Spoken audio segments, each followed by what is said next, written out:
So why don't you give everybody a little rundown first? Let us get to know Keith Stewart a little bit of your background, your professional background, from and how you got to where you are today, Keith. Ooh, okay. Um, hey, everybody, I'm Keith Stewart, and I am a 25-year sports business industry career person, I guess. PGA professional for a long time now. Worked at clubs all up and down the East Coast. Some like Warwick Country Club up in Rhode Island, and some famous ones like Isleworth Country Club down in Windermere, Florida. Just recently, I spent the last 12 years of my career as the head golf professional or the self-appointed director of fun at a place called Springdale Golf Club in Princeton, New Jersey. A unique spot. It was also the home golf course for both the men and women Division One golf teams there for Princeton University. So I got to learn a lot of things from them as my neighbor and sort of like a role model to what it is we're all trying to do, which is succeed. And in my tenure as the head golf professional at Springdale Golf Club, I took on a side role of speaking to all different sorts of groups, which led into radio and media. And now I'm a full-time writer and radio host and personality. And well, I guess we'll find out how much of a personality today, but Right. that's the Reader's Digest version right there. Yeah, well, I want to dig into the radio show and how that started and everything in a little bit, but give us your favorite Tiger Woods story from your time at Isleworth first. My favorite Tiger Woods story. Oh boy. All right, this one kind of encapsulates his sense of humor and his ability to interact with the staff. And Tiger is about 2 years younger than me, so at the time when I worked there, he was just getting started. I was there from '98 to '03, and he hits his prime. Summer of Love, we called it, 2000. He's got 10 wins, $10 million, 3 majors, just all sorts of really cool things. I kin it to being like as if you were working in, I don't know, the United Center in the mid 90s, and you got to see Michael Jordan every day. It was a pretty special time. And for somebody who loved golf as much as you and I do, Dean, and most of the people that listen to this, it was really a unique, I can't even say learning experience. It was just an experience. It was really cool to be caught up in all of that. A lot of people talk about the Tiger boom. And, and they compare that to the COVID boom now, or the Bryson boom, for a better term than COVID. Right. And they always say, like, Keith, what do you think about the difference between these two kind of, impact zones in golf, where people really started to play and take on the sport and to get interested and get engaged, and from all different generations. And I said, well, geez, we go back to the Tiger thing. I was there, in the middle of the maelstrom. And it was just unbelievable how much of attention was happening toward Central Florida and what was going on with him. And then when he was on tour, and, fast forward to now, I'm just so much happier knowing so much more than I did back then, because we just didn't know what to do back in 1997, 98, 99, et cetera. And I think as an industry, we're much more suited to handle this boom in particular. So my favorite Tiger story, geez, I mean, we got all sorts of stories. Okay, here's one. So he's going to win Bay Hill, all right, for, I don't know, like the 100th time. And it's one of those days where NBC sends everybody out early because there's going to be rain in the afternoon, and it's tape delayed coverage. So it gets to the end, and he's going to make the final putt on the final hole. And I don't know that yet because I'm standing in the golf shop, and who walks in as he's playing the 18th hole but the guy who's on TV, and he's playing the 18th hole. So Tiger's standing in the shop with me, and of course I have NBC on, and I'm listening to the coverage, and they're talking about, Tiger at Bay Hill and his success and everything. And he walks in and he kind of looks up. He says, "Oh, this ought to be neat." He goes, "I wonder what happens here." And I was like, "Oh," like as if you don't know, Now it's just odd because it's about 5:30 at night, and we're watching this, or maybe 6 o'clock, and he's there live with me as he's on TV, and the world doesn't really know what's about to transpire. And he gets, get to the point where he approaches the green, and he's on the green. He's going to make one of those famous left to right hooking putts to win one of his umpteen Bay Hills. And just as he's about to strike the putt, and everyone's kind of like ooh and ah in the crowd, he starts to walk out the door, and he just says, he goes, "I think he makes it." And then he walks out the door. And no, in my mind, that was kind of my relationship with Tiger. I mean, he was just, a golf guy, and he was as much of a fan of the sport as we were. It just happened to be that he was the center of attention, and but he usually had it in a pretty good perspective, and he loved to have fun with the staff, and he always appreciated what all of us PGA professionals were doing there for the members. And I think a lot of times those things get overlooked by some of the PGA Tour players. But all of the ones that I came into contact with there over the years were just tremendously supportive of PGA pros. Most of them had been taught by one, and it was a fabulous experience. And that was just one of the many stories where he was able to poke fun because, I mean, at the end of the day, he could say whatever he wants. So Right. it was a good time. That's an incredible story, and totally Tiger. Just to say it as he's walking out the door. Of course, last words. I think he makes it and then walk out the door. It's perfect. Yeah. But let's talk a little bit about what you brought up, the difference between the Tiger boom and the boom that we just saw in 2020, and maybe what you think we need to do differently as an industry in order to take advantage of this, so that we don't end up where we did. Well, it's so important right now for the golf industry to connect with green grass. And that's kind of the way that I view it. As I said in the opening, I spent 25 years at a golf course post-college. I grew up as a bag rat, scrubbing hooks and picking ranges and doing those just wonderful tasks that all kind of shape the people who we are today, like you and I are, Dean. And it's so important for the industry as a whole to come together, like in a macro sense, because corporate golf, PGA Tour golf, is doing very, very well. All right, there's definitely no doubt about that. And there's a lot of interesting golf, but corporate golf is still Top Golf. It's still Drive Shack. It's still all of those entities.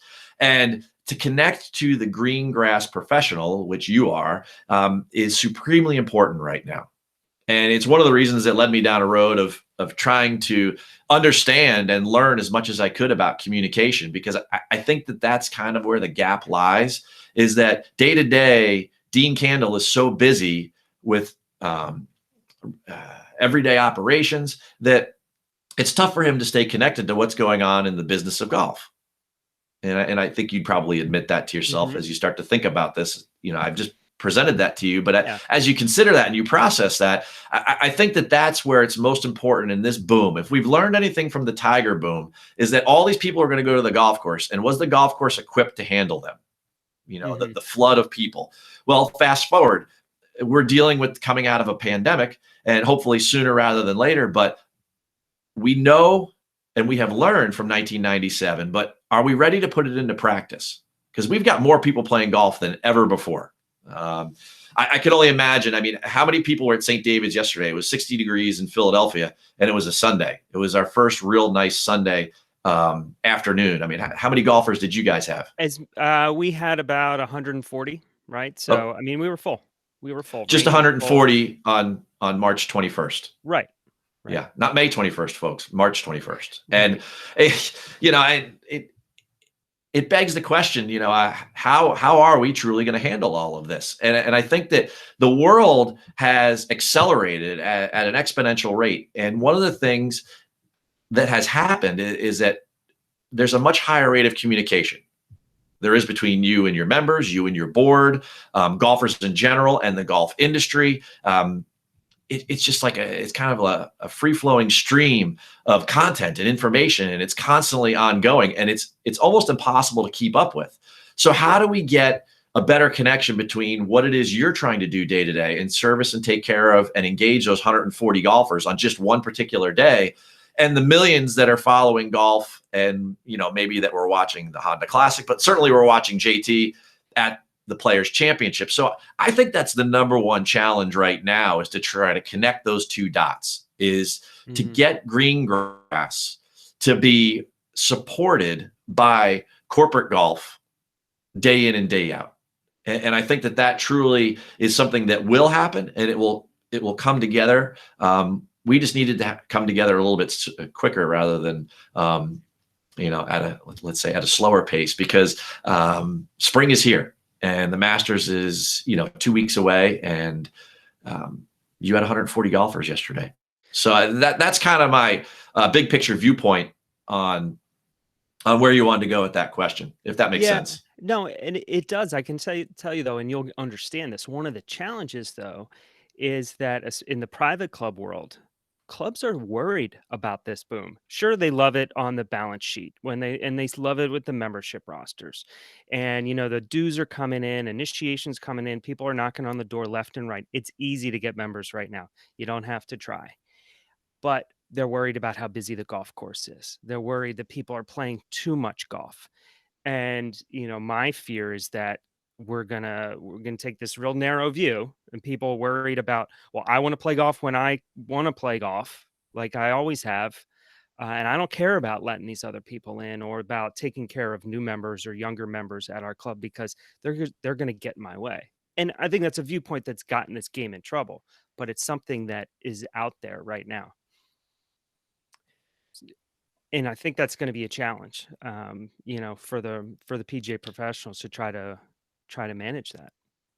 Hey, I do agree with you, and having tons of experience in that arena, I see your point, but I think you and I would both admit, as golf has evolved over the years, we have been late adopters to a lot of different things, Mhm. technology being one, and now communication being another. And in order to bring the game to scale and to really keep this momentum going that we currently have from the rest of the world, we have this momentous occasion right now, and we're about to like walk into the Masters. Now, imagine that the Masters has a really, really good storyline.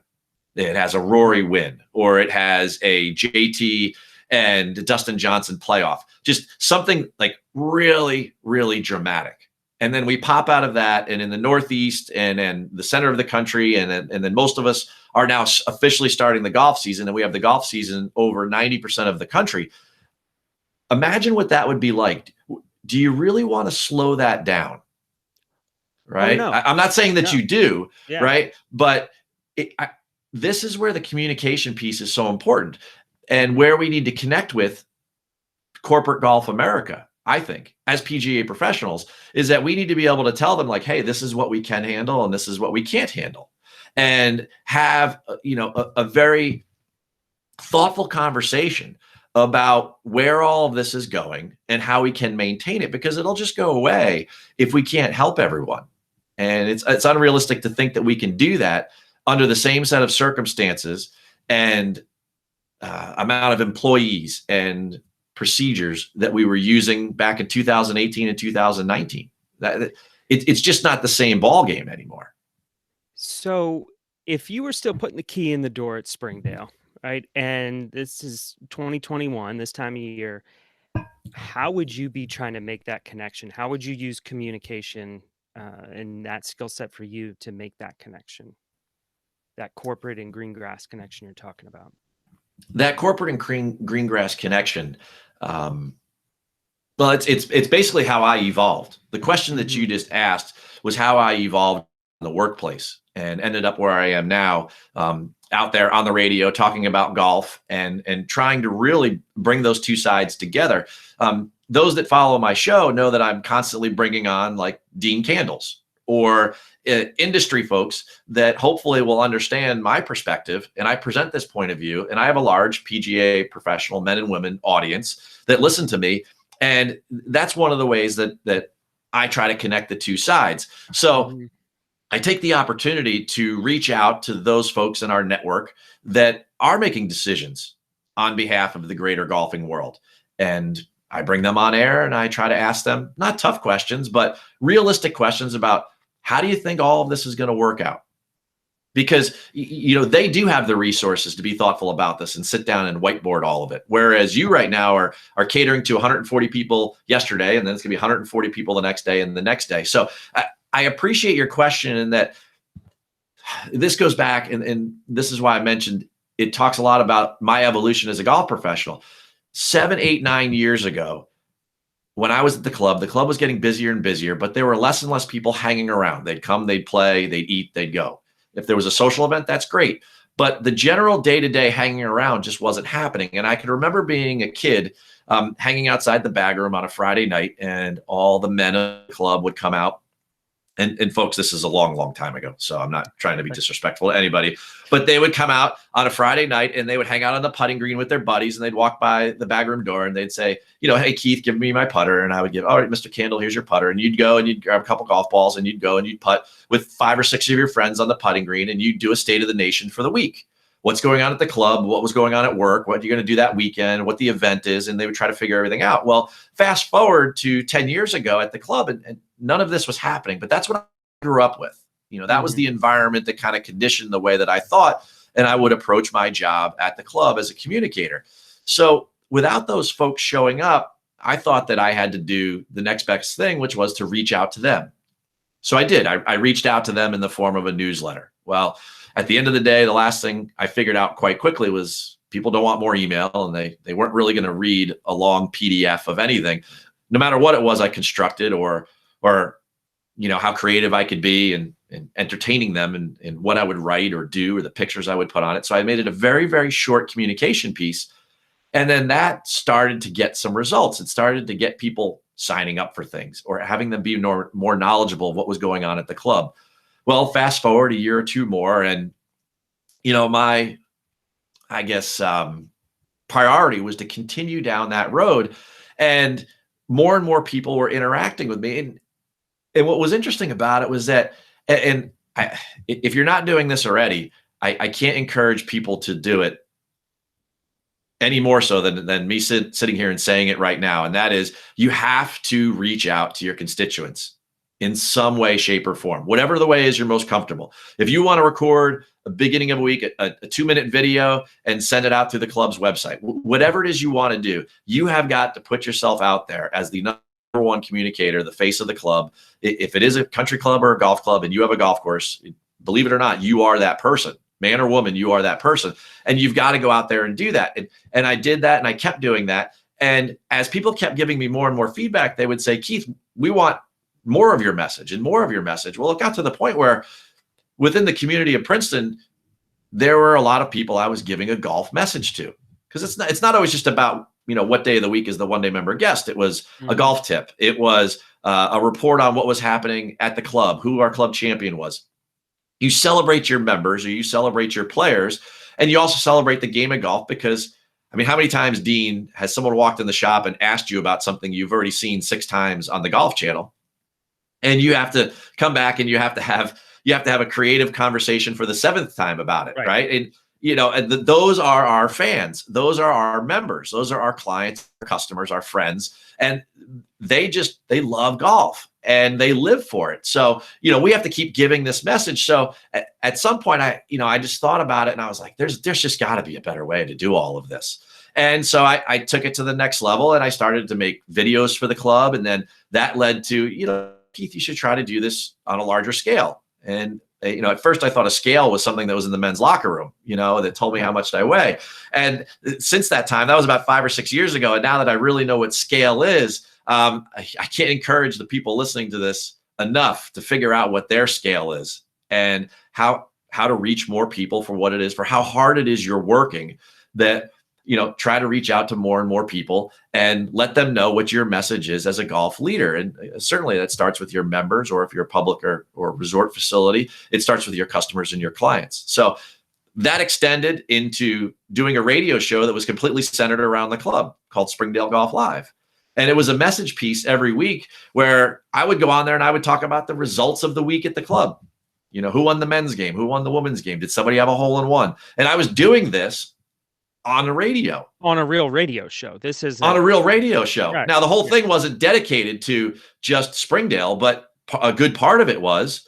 And then I had members of the board come to me and say, hey, Keith, we think it's great that you're talking about us and celebrating us, but we want to hear more of your stories. And it seems like you're coming up with some great narratives about the game of golf. And then it continued to evolve and more and more. And now I'm to the point where, I just do that full time. So you're cruising along here, right? And make it sound like it's an easy thing to just, so I started a radio show.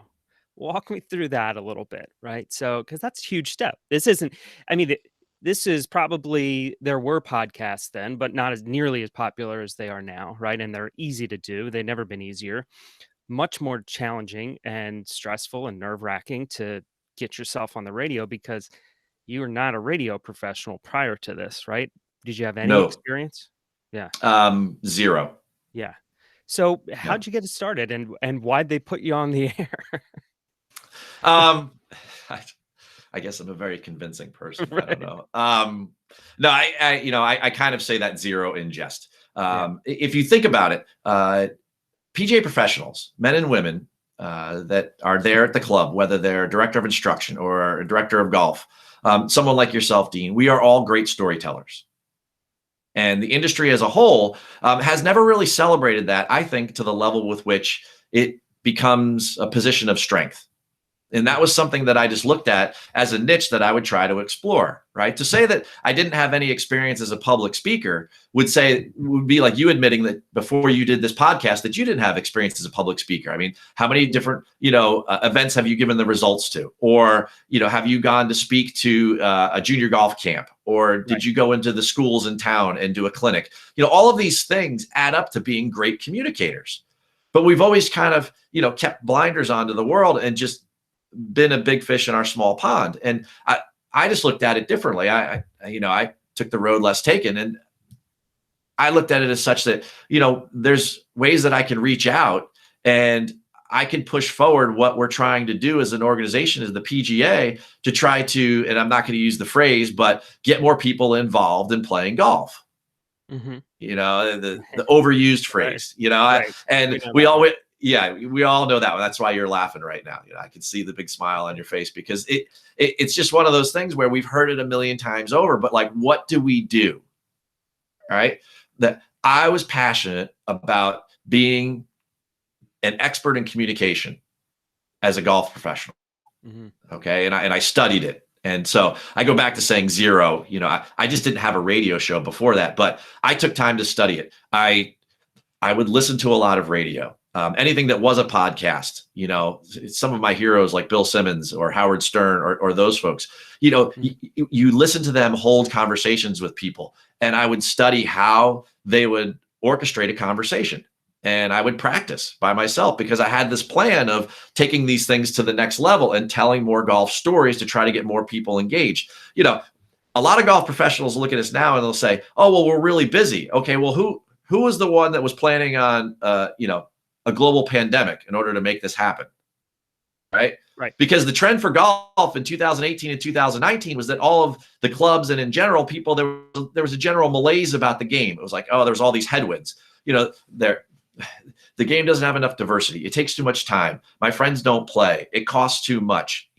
All of these things that we heard over and over again, and now they're almost being celebrated. Or because of how much change has been introduced in our lives just on a daily basis through COVID, we're all willing to accept more change at the private club or at the public club, or, sorry, sir, you can't have that here anymore. But where in the past it was, well, why not? And now it's like, well, okay, that makes sense in a greater goods, perspective. And then I'll just roll with it. And I'm going to play this way today. And, I think that there's no better time than now for people to kind of roll with it and have our golf leaders, people like yourself, Dean, and those that listen to this podcast, make some suggestions, promote some change, because we've gone through a lot of change in the last year.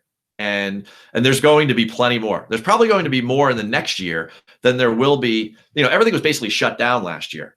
Right. There was one big change. Hey, we got to pause. But going forward, the things that we do as a society are probably going to change at more of a rapid rate and make things more different than they were in 2020. And most people don't see it that way.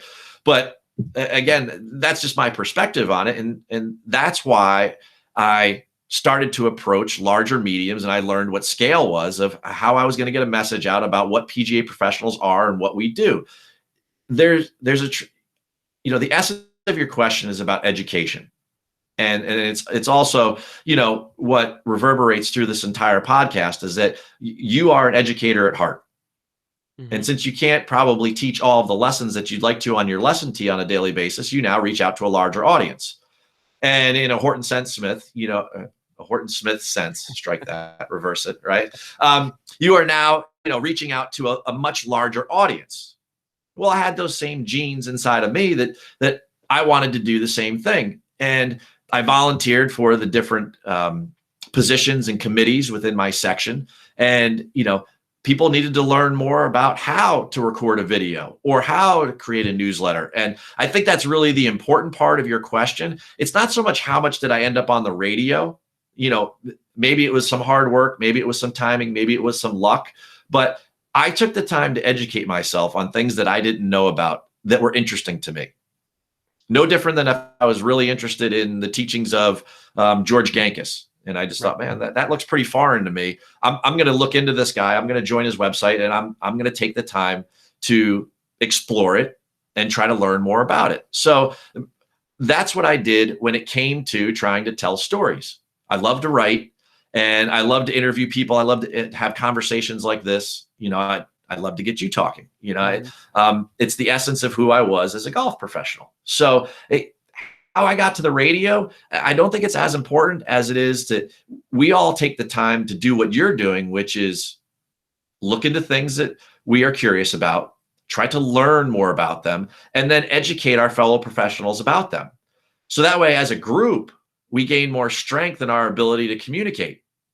We live in it. We live in it like in such a transparent world.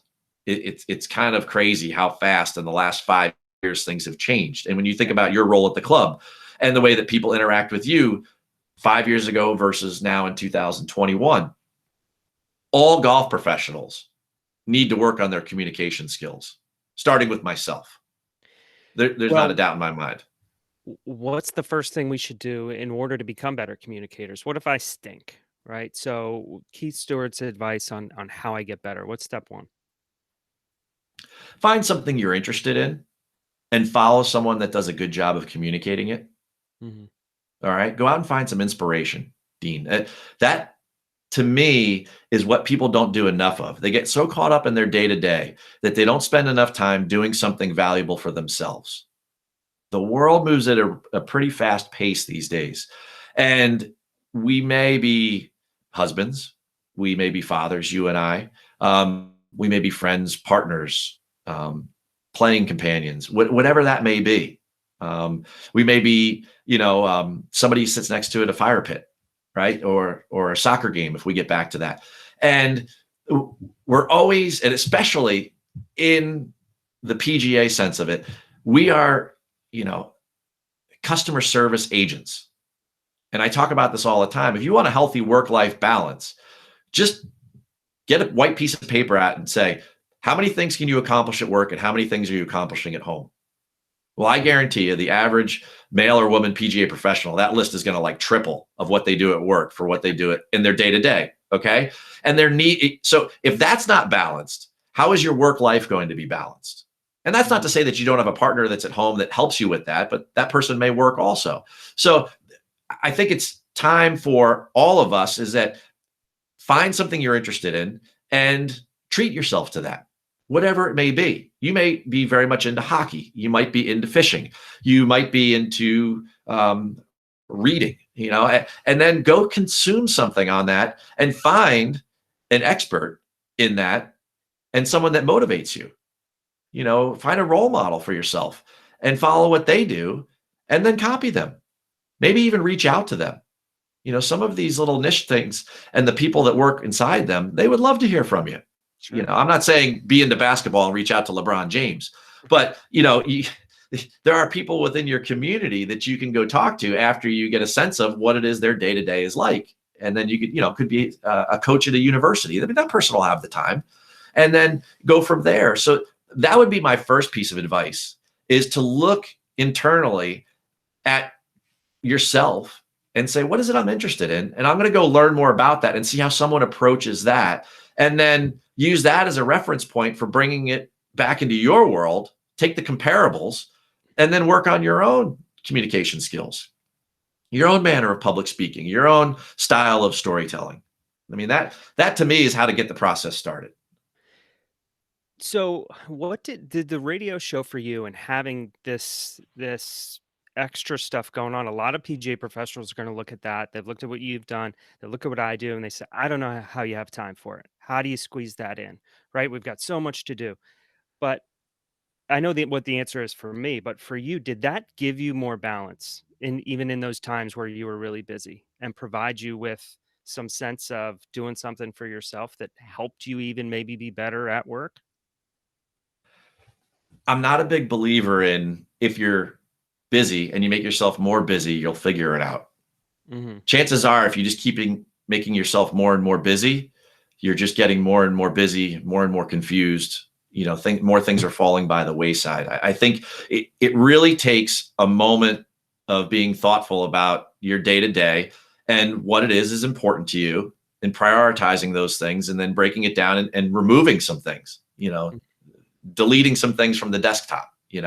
They've got to go away. And we all have a staff at the club. We have to empower others and create young leaders and those that we manage. And even if someone's listening to this and they're not a golf professional, but they manage other employees, take something off of your desk and find the things that really spin your yarn, and then concentrate on those things and create time for them.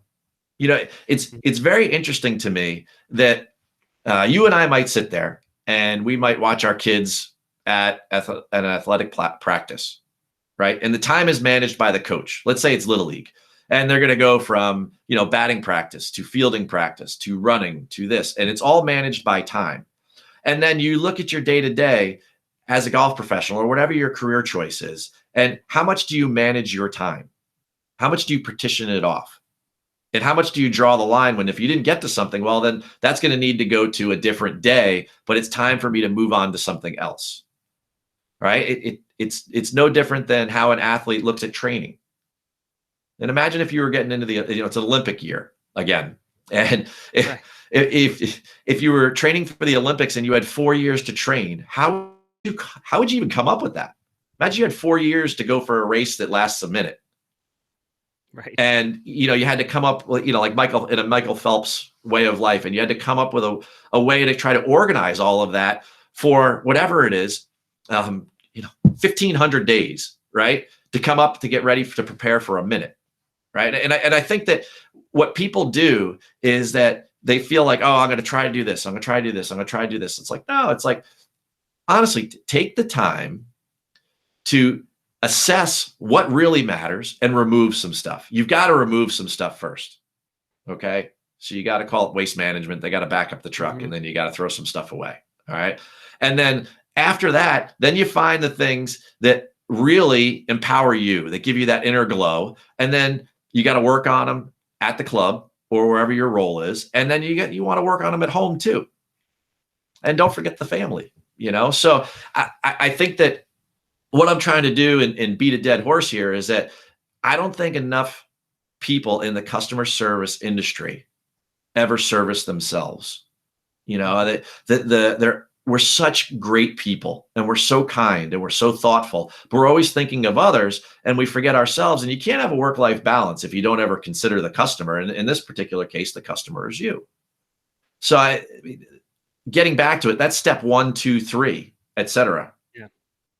Well, it's something that's burned into our brains as PGA professionals. As I've been working with some PGA professionals, some of our colleagues in this off season, working on time management and productivity, there's this general theme where, hey, I'm so bogged down with stuff because I'm so worried about some members thinking that I don't get back to them in time, or I'm not at work enough, or they don't see me enough, so that to the point where we just run ourselves crazy. We won't even close our door for 10 minutes to try to get something done because the wrong person might walk by and think a bad thing about us.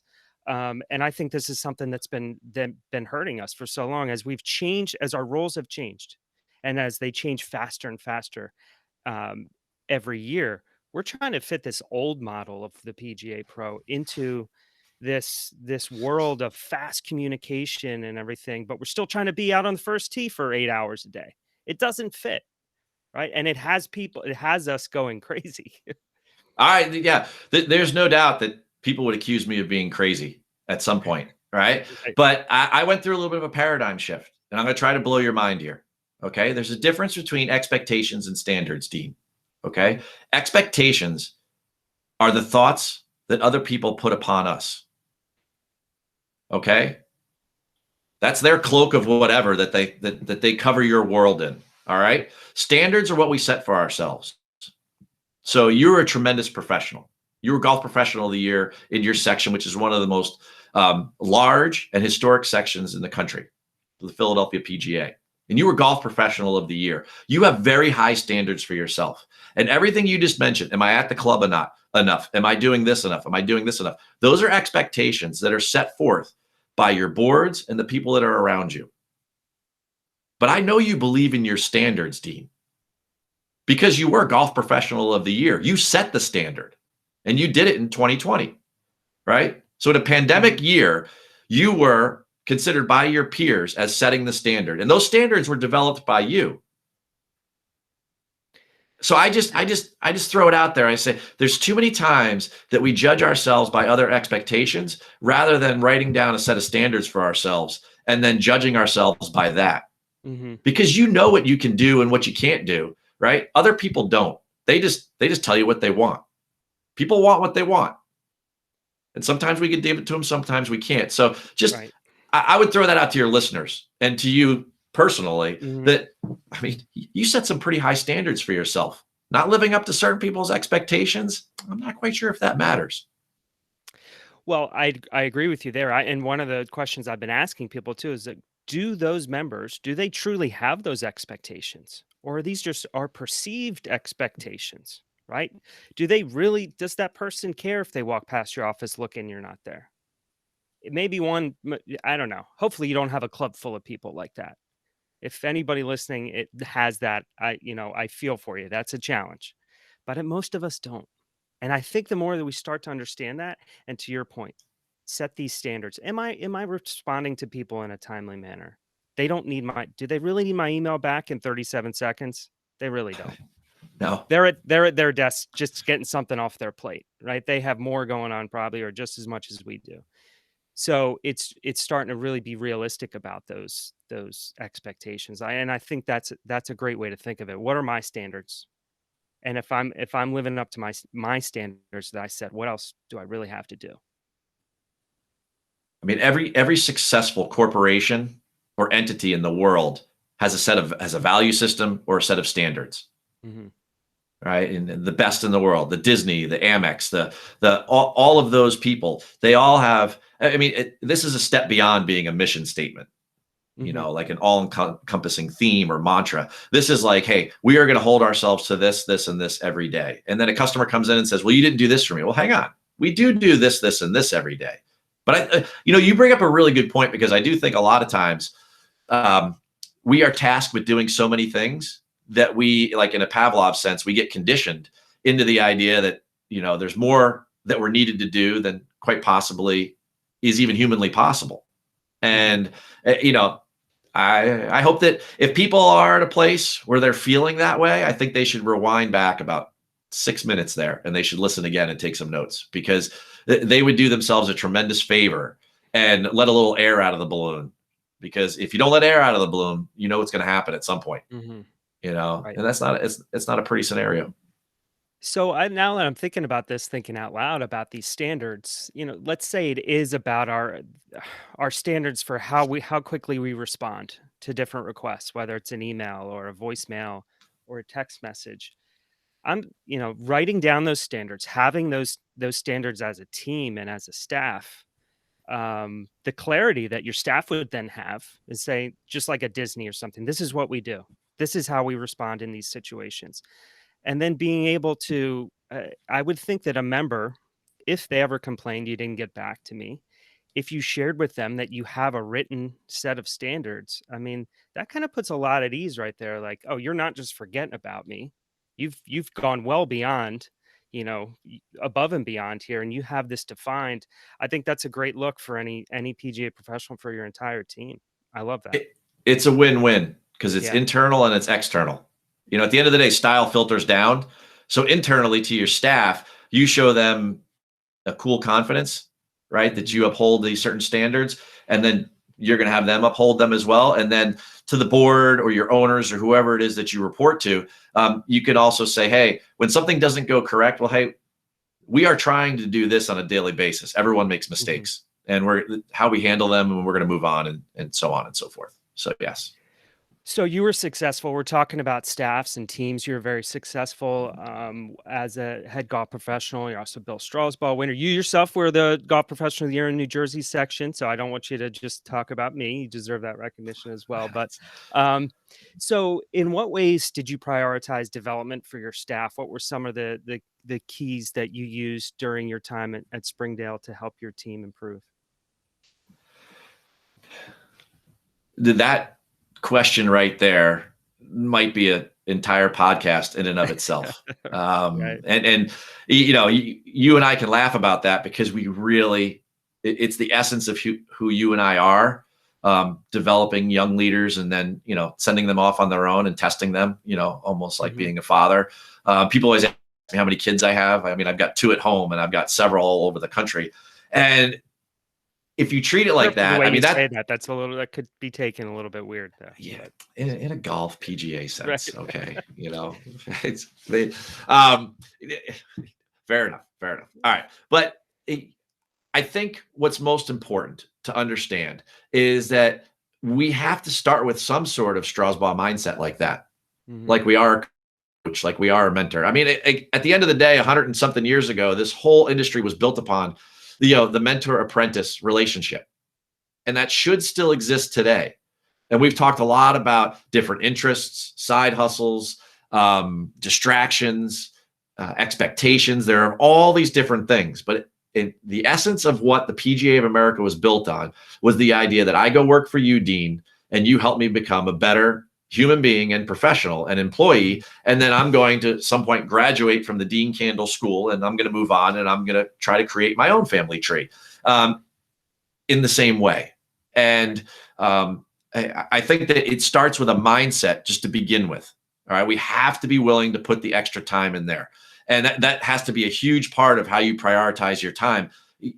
If you are, as the leader, the manager, not spending a couple minutes every day with all of your employees that are on property, then at some point, the system's going to wear down.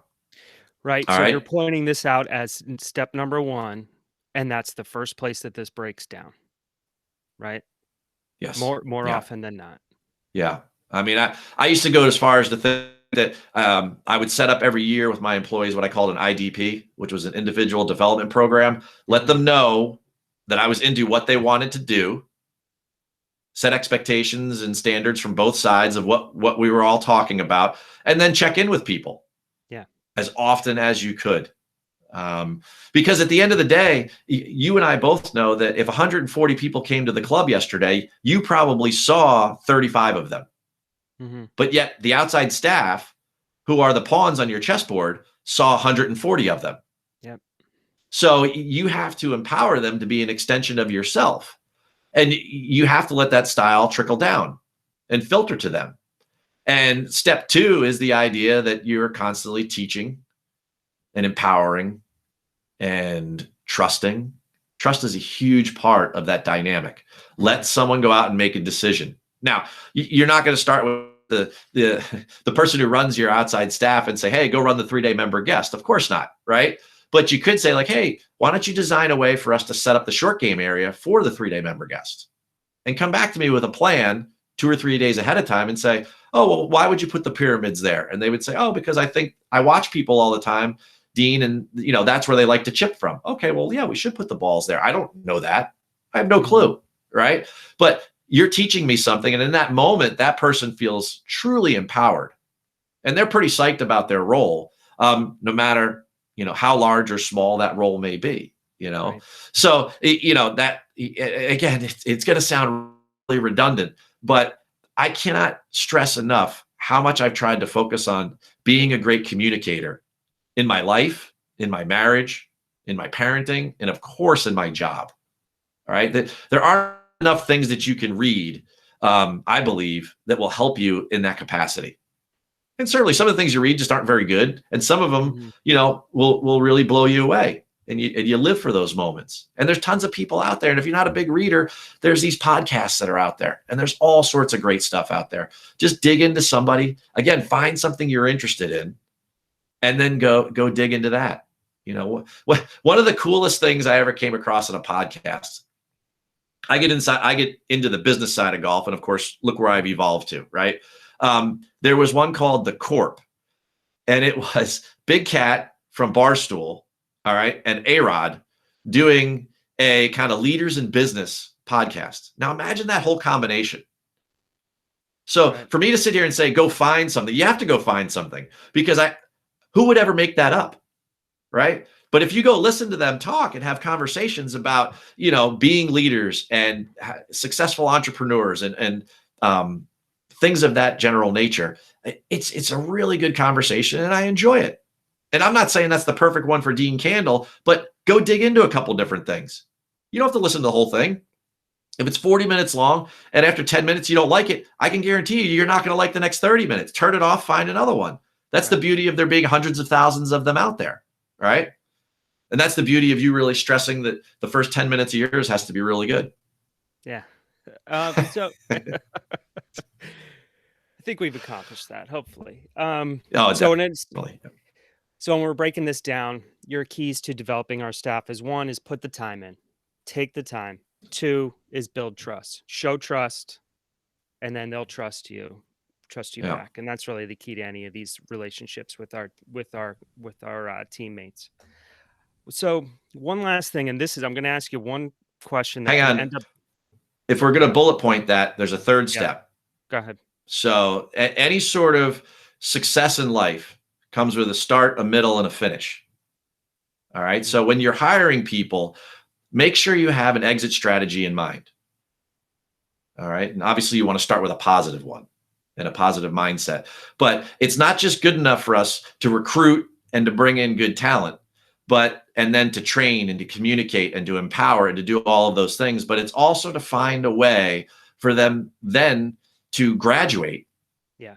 And to become that new individual, become that better person, right? And a lot of times in our business, the best golf professionals are the people that are the best at following through, right? So I encourage everyone to make sure that you get to that end point there with your staff, because if you currently have a staff member right now that you really, really love, the best thing you could do for that person is come up with like a 2 or 3 year exit strategy for them so that they can become a head golf professional or a director of instruction or something like that. And when I go back to that IDP, that concept is contained there within, is that like, okay, here's where we're going to start. Here's what we're going to try to do along the way. And here's where we're going to finish. And really successful people are always thinking about, you know, how to accomplish something and then move on to the next thing and then do 3 more points to the next one. And if there's one, there's a lot of things I've learned, but that is definitely something that's truly important. And I've learned that lesson the hard way too, in that I've had the best intentions in the world of developing an assistant, and here's what we're going to do this year. And I've had this done to me too, with a head pro as I was an assistant that had all the best intentions, right? And we have a great kind of preseason meeting. Here's what I'm going to work on this year, and I'm going to shadow this instructor. I'm going to play more golf. I'm going to work on this. I'm going to run this. And then we get into the heart of the season, and we quote unquote too busy, right, to take that time to do the follow through, to the follow up, the check-ins, the accountability to make sure it works. And then you get to the end and, hey, that didn't really work out so well this year, right? We didn't do it. And as a manager, and a leader, you know, that's an easy way to lose trust, right? Is to say we're going to do something and then not follow through. So if there's one thing I've learned, we have an extremely difficult challenge in the golf industry, in that we cater to 5 different generations. All right. There aren't a lot of industries that do that. And if you sit after, you know, going through this podcast with me today and you think about it, there just aren't any. There just really aren't any that have to deal with grandparents and grandkids, you know, in purely what it is we do, and engaging people in the game that love it and play it for all different sorts of reasons. And if there's one thing I've noticed, I'm a Generation Xer, so I'm a latchkey kid. Okay. I am definitely an independent soul. I am Tiger Woods. I am Phil Mickelson. I celebrated my success by myself. Okay. I am not a Ricky and Justin and those guys. I just wasn't raised that way. That's the way my generation thinks. But if you look down the generational trail and you start to go to the millennials and then my kids, which are your centennials, right? They are much more thoughtful generations than I am and my parents are. And that's not to say that my parents aren't thoughtful people. That's not what I'm saying. What I'm saying is that they are way more into connecting with others, being social, and you have to incorporate that in the way that you manage and the way that you lead. And the golf professional's role for the longest time has been a very independent role. In fact, so many of them are independent contractors. They might not even have contracts. You've always been on your own. You have to teach for what you make. You have to sell for what you make. And, consistently living that lifestyle, makes us very insular, and it makes us, become these, islands, right? And one of the reasons I truly believe is that the next couple generations, or something I feel like I've really picked up from them, is that they're way more passionate about connecting with others. They're way more socially conscious. And I think if the PGA of America is going to continue to be a cool role, we have to embrace that mindset. We have to start to think more like that in order to engage one of those 5 generations. And I think that as I get down to my kids' generation, which is one past millennial, I think it's going to even head more and more in that direction. And everything's cyclical. It might go back in another direction. But for what you and I are going to be catering to as managers, Dean, we have to try to be more thoughtful in our approach. Okay. And what that means is that rewind the tape, go back to the work-life balance, and we have to try to present a more well-rounded view of our role. There has to be a little more calmness. We have to try our best. And guess what? We've overcome a lot in golf as PGA professionals over decades. So we'll certainly get through this. But I think somewhere inside that is the key to embracing younger generations getting involved in careers in golf. Yeah, I mean, it's a challenge. I think we're staring down something that could, you know, transform what it means to be a PGA professional by force because of this challenge of recruiting into this industry right now. And I thought it was bad and it was tough having this conversation at the end of 2019 with a lot of colleagues saying, I can't find anybody. And then we get into through 2020 trying to hire. Now it's even worse. It doesn't matter what club, top 100 clubs down to your anybody else, everybody is having trouble recruiting into this industry and filling their roles. And I think the challenge is to your point about generationally, the change needs. I think the PGA professionals, a lot of us know that we need change, right? So my staff works a 5-day week. Well, that's like table stakes right now. That doesn't really help you recruit anybody, but it's nice when they get to do that. But I had to sell that to my club. So the 65-year-olds on the finance committee say, well, what are we paying for? Right? They're only working 5 days a week now. So that's the challenge that we're stuck in the middle of, trying to appeal to these younger generations, but trying to manage these older generations at our club. And it's a challenge. Hey, Dean, guess what? You and I would both agree that the golf world has changed in scale and size, right? It has grown tremendously. Mm-hmm. Well, guess what? So does our perspective. So does our way of thinking. All right. We can't just look at all of the common channels of recruitment that we used to try to find employees. Yeah. Right. And of course, the benefit there is that conversation could be a true win because it leads us down a road of more diversity and inclusion and conversations of that nature, which are the essence of the following generations of you and I. All right. So I personally, I think if we use that level of perspective and we head in that direction, we're going to find more success than not in trying to grow the role of the PGA professional going forward. Well, I appreciate a positive spin on it because I know a lot of us have are feeling kind of beaten down by this a little bit this year, and we're staring down as busy a year as we may ever have.